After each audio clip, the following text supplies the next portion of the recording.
សំផងនឹងប្រងចារីផ្លាស់ចិត្តយ៉ាងទីបីតាមតែចិនដា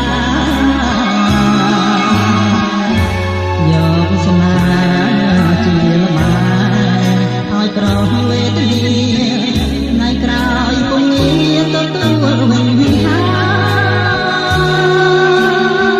ធ្វើបុណ្យលៀងទោសព្រោះអស់និស័យលៀងបាបជូនស្រីអប្រេរិស្យា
ដំណើរការ